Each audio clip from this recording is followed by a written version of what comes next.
राष्ट्रपति है तो उनके उनका नाम का शुरुआती जो वर्ड है वो है पृथ्वीराज। वो अपने आप में उनकी ख्याति को बताने के लिए काफी नहीं है आपकी नजर में? नहीं, नहीं है। उनकी ख्याति बनाने के लिए तो सबसे पहले उनका उच्च नाम सम्राट हिंदूपति पृथ्वीराज चौहान है, तो वो होना चाहिए उसके हुक्म। उनको पद नाम से हम पद को गिरा करके किसी को डिमोरेज करना चाहते हैं, ये अच्छी बात नहीं होगी। हाँ। ठीक है, मैं अविनाश त्रिपाठी जी आपके पास आ रहा हूं। अविनाश जी देखिए, मैं ये कह रहा हूं कि अब लेखक ने हिस्ट्री की कौन सी बुक उठाई है किसे पता, लेकिन हम लेखकों पे भरोसा क्यों करें और क्यों ना करें? नहीं, बिल्कुल आपने सही बात कही है। और पहले तो मैं अपने जो मित्र जो ये कह रहे थे कि उनका नाम बहुत सम्मान के साथ लिया जाना चाहिए। नॉर्मली जब हम सिनेमा जैसा क्रिएटिव मीडिया बनाते हैं तो उसमें हम कोई प्रीफिक्स या इस तरह का जो सामाजिक संबोधन होता है जो बहुत पीढ़ियों के बाद हमको दिया जाता है, उस तरह की चीज का इस्तेमाल नहीं करते। गांधी पर इतनी बड़ी फिल्म बनी जिसको इतने ऑस्कर मिले, उसमें कोई गांधी के साथ महात्मा नहीं जोड़ा गया था, जो उनकी एक तरीके से उपाधि थी जिसकी वजह से उनकी पहचान थी। सिर्फ गांधी था उसका नाम, और जिसको पूरे विश्व में जो है वो बहुत सारे सम्मान मिले। हमारे लिए महत्वपूर्ण ये होना चाहिए कि क्या पृथ्वीराज चौहान का जो चरित्र है, जिसको हमारे समाज ने बहुत आदर दिया है और उस आदर के लायक है, उनके चरित्र के साथ, उनके किरदार के साथ कोई छेड़छाड़ हुआ, कोई इतिहास के साथ छेड़छाड़ हुआ? क्या फिल्म उनको किसी नेगेटिव शेड में दिखा रही है? अभी जब तक ये सारी बातें पब्लिक डोमेन में है नहीं, मैं यही कह रहा हूँ, विरोध क्यों हो रहा है? क्या विरोध सिर्फ विरोध के लिए हो रहा है? क्या विरोध जानबूझकर हो रहा है क्योंकि हम चाहते हैं कि हम लाइमलाइट में आए? क्या विरोध के कारण ये है? जब आपको कहानी नहीं पता, जब आपको ये नहीं पता कि उसमें कोई ऐसी चीज है जिस पे आपत्ति की जा सकती है या नहीं की जा सकती है, तो आप विरोध किस बात का कर रहे हैं? आप सिर्फ टाइटल। लेकिन एक डिस्ट्रेस तो है बॉलीवुड पर, हिंदू सम्राट, एक डिस्ट्रेस तो है बॉलीवुड पर। नहीं, डिस्ट्रेस लोगों ने बनाए। देखिए ये अब क्या है कि हर चीज खेमे में बट गई है। मुझे लगता है कि सिनेमा को भी राजनीति में बांध दिया गया है, जो बहुत ही गलत परंपरा है। अगर कोई भी फिल्मकार अपनी एक क्रिएटिव प्रोडक्ट दुनिया के सामने लाने के पहले समाज के हर तबके को दिखाकर और उसका एनओसी लेना शुरू कर देगा और उसके बाद वो सिनेमा बनाएगा, तो कोई भी हिंदुस्तान में नहीं। लेकिन अविनाश जी मुझे एक बात बताइए ना, इस तरीके से आप समाज के हर, हमने कॉमर्शियल सिनेमा देखा है, हमने मंगल पांडे भी देखी, हमने ये आर्ट मूवीज भी देखी और हमने ये हिस्टोरिकल मूवीज भी देखी हैं।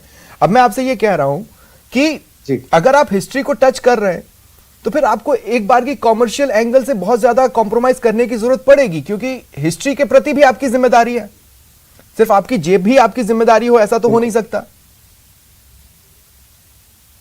नहीं, आप बिल्कुल नहीं छेड़छाड़ कर सकते। मैं शुरुआत से इस बात का बहुत बड़ा पक्षधर रहा हूं। किसी भी ऐतिहासिक कैरेक्टर का जो एक परसेप्शन बना हुआ है, आपको जानबूझकर उस परसेप्शन को बिगाड़ने की कोई आवश्यकता नहीं है। आप क्रिएटिविटी अपने उस कहानी के दायरे में भी हजार तरीके से दिखा सकते हैं। अगर आप एक रियल फिल्म मेकर हैं, आपको कहानी को डिस्टॉर्ट कर उसको क्रिएटिव बनाने की कोई आवश्यकता नहीं है। हर एक फिल्मकार की जिम्मेदारी है कि अपनी क्रिएटिव फ्रीडम के साथ सोशल रिस्पॉन्सिबिलिटी का भी पूरा ध्यान रखें। अगर आप सोशल रिस्पॉन्सिबल नहीं है तो आप कहीं ना कहीं आपकी क्रिएटिविटी में कुछ कमी है। तो मैं इस बात का पक्षधर हूं, लेकिन दूसरा पक्ष मेरा यह भी कहने का है कि आप कृपया इस तरह का भारत में समाज पैदा मत करें कि अगर मैं कोई एक कविता लिखना चाहता हूं तो कविता अगर मैं किसी पे लिखना चाहता हूं तो उसके लिए सारे समाज से जाके मैं पहले परमिशन लेके आऊं, जब वो परमिशन मिल जाए तब मैं कविता लिख पाऊं। मैं लेख लिखना चाहता हूं तो मैं परमिशन लूं, मैं फिल्म बनाना चाहता हूं तो मैं परमिशन लूं, मैं कोई भी क्रिएटिव प्रोडक्ट अगर मैं लाना चाहता हूं तो उसके तो ये नहीं होना चाहिए। ठीक है, तो इसीलिए रोचिका जी, अब मुझे बताया जा रहा है कि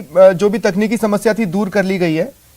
मुझे ये बताइए कि आज आप चाहते हैं कि पिक्चर आपकी परमिशन लेकर बने, कल को आप चाहेंगे कि न्यूज आपकी परमिशन लेकर चले, हो सकता है उसके बाद आप चाहें कि नहीं देश चलाना है तो प्रधानमंत्री पहले आपके दरबार में आए और पूछे कि देश कैसे चलाएं।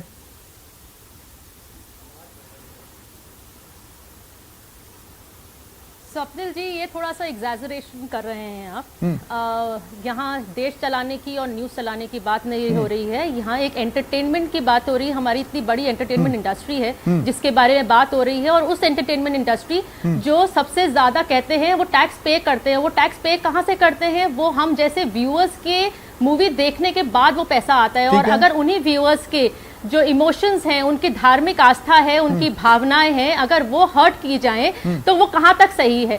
आपने ये बोला कि ये मूवीज बनी, उसमें ये प्रदर्शन हुआ, ये प्रदर्शन हुआ। मैं पद्मावत का एग्जाम्पल लेती हूँ।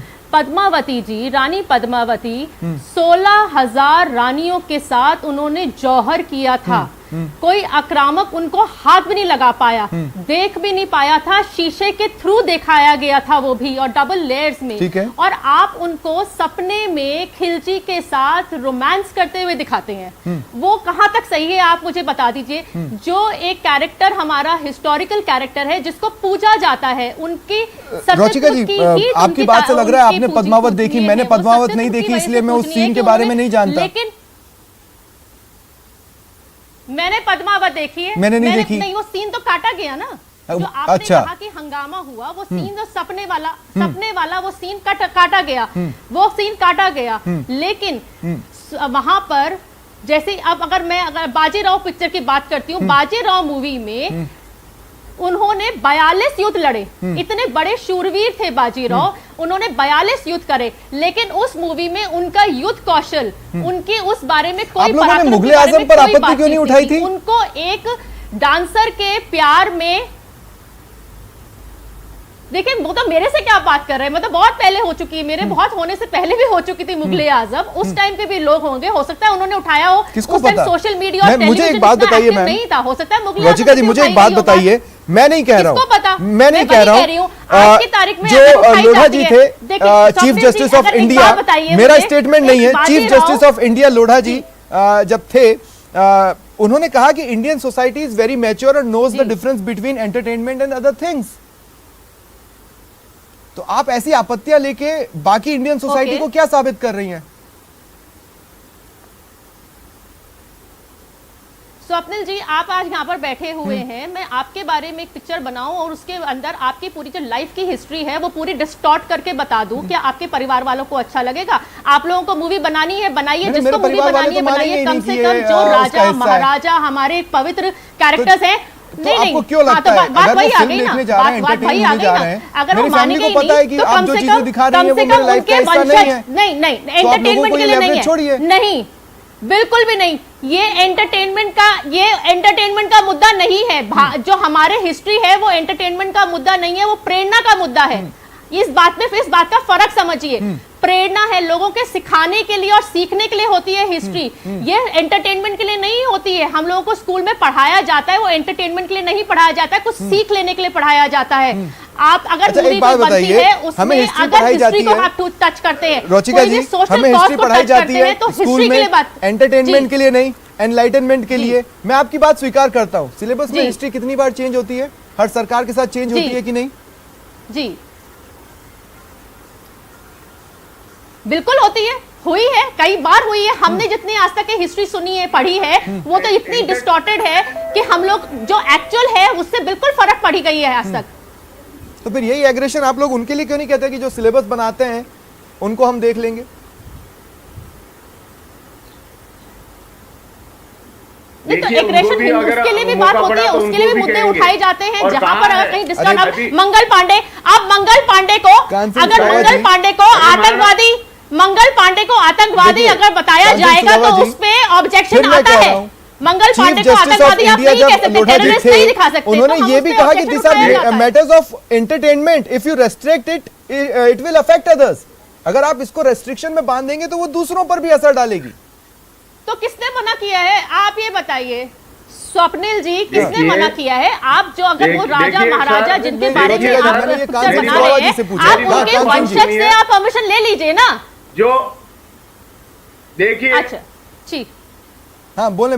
देखिए साहब, मैं आपसे, हेलो, हाँ बोले कांसन जी, मैं आपसे एक बात अर्ज कर रहा हूँ, फिल्म इंडस्ट्री हो चाहे कोई भी हो, मेरा निवेदन ये है कि ये जो एंटरटेनमेंट के लिए महापुरुष नहीं है, महापुरुषों के ऊपर अच्छी चीजें आप डालिए। कई पिक्चरें क्या बताते हैं, राजपूतों को ऐसा बता दिया, मवाली बता दिया, गुंडा बता दिया, शराबी बता दिया, कुछ भी बता दिया। ऐसा क्या है जो इतिहास से छेड़छाड़ हो गया, किसको पता क्या है उसमें? अभी तो किसी को नहीं पता ना सर, अभी से फिर धमकियां देने का क्या फायदा है? नहीं तो फिर आपके बनाने के बाद में, पिक्चर बनाने के बाद में, फिर रिलीज होने के बाद में फिर क्या है सर? जो चीज है उसका विरोध पहले होना चाहिए। अच्छा, जो अभी आपने अभी एक पैसा बोल रहे थे कि उनका नाक काट ले, कान काट ले, तो नाक काट, हम नियम और आदर्श के साथ में, जब अभी पद्मावत फिल्म चली थी, फिल्म जो आप बनाई लोगों को थी गर्व है जो उस आप समय लोगों में ने किया हमारा था? जो पद्मावत का सबसे पहला जो, देखिए गर्व की बात नहीं कर रहा हूँ मैं, आपको ये कह रहा हूँ कि आपने जब जो कुछ काट भी किया, छाट आपने करके गौरव की रक्षा उनको के लिए गुंडा किया, तो आप मवाली लोगों को गर्व होना चाहिए। आपको गर्व है आप लोगों ने जो कुछ भी हमारे सब किया था, बसें जलाई थी, या गर्व गुजरात होना से जो खबर चाहिए। आई थी बच्चों हाँ, की स्कूल बस में हाँ, पर बिल्कुल तोड़फोड़ हमने हुई, शांतिपूर्वक किया था। नहीं, हमने कहाँ शांतिपूर्वक जो भी जब संविधान, जब ये सब चीजें संविधान के अनुसार हमने किया है, हम कोर्ट में गए हैं, हमने संविधान के अनुसार सड़कों पर किया जो हम है, देख रहे थे वो और कौन कर रहा उसमें था? सर्व समाज वो खड़ा था, सबने यही कहा था। उसमें देखिए, उसमें तो क्या है कि जब सरकार नहीं सुनती है, संविधान जब मौन हो जाता है, उस समय में कोई आदमी हथियार उठाता है। अच्छा, बाकी फिल्म उससे की बातों पहले पर नहीं आकर उठाता सरकारें है। चुप हो उससे जाती हैं। पहले ठीक है, हमने मैं संविधान की डिबेट जो इसी पर जारी हमारी ये रखूंगा, कमेटी मैं है, डिबेट इसी पर जारी रखूंगा। आप सभी से रिक्वेस्ट है मेरे साथ रहें, एक छोटे से ब्रेक के लिए यहां पर रुक रहा हूं, जल्द हाजिर होता हूं।